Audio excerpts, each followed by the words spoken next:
Να πω κάτι το οποίο δεν υπόθηκε υπογραφικό. Προσπαθήσαμε και η γραμματοσυρά να είναι όσο πιο απλή γίνεται η υπογραφία, ώστε να μπορεί να διαβάσει οποιοδήποτε ευκολία είτε στον δρόμο είτε με την επαφή. Γιατί δεν έχει και συγκεκριμένη γραμματοσυρά.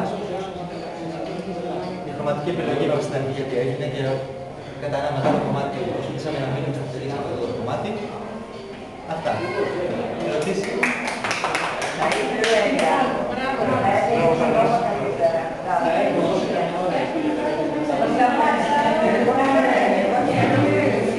Εκτός του ότι είσαι πολύ καλός στη δουλειά σου, ασχολείσαι και με τα θέματα της σχολής θα σχολιάσουν εδώ και το ένα δεν λειτουργούσε εις βάρος του άλλου. Γενικά, η παρουσία του μέσα είναι πάρα πολύ και είσαι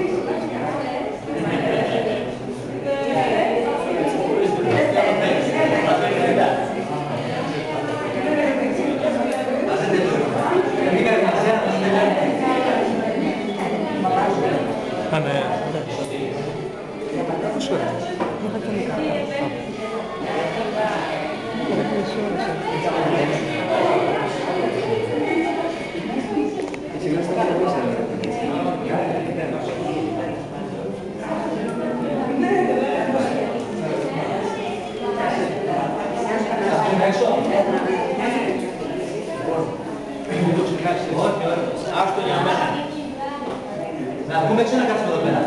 Να κάτσουμε εδώ πέρα.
Θανάση, τι πήρε?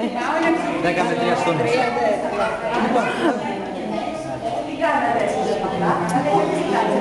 Μέρα, σημαίνει, δεν είναι. Καλά είναι βίντεο, αλλά δεν είναι φωτογραφία. Βίντεο.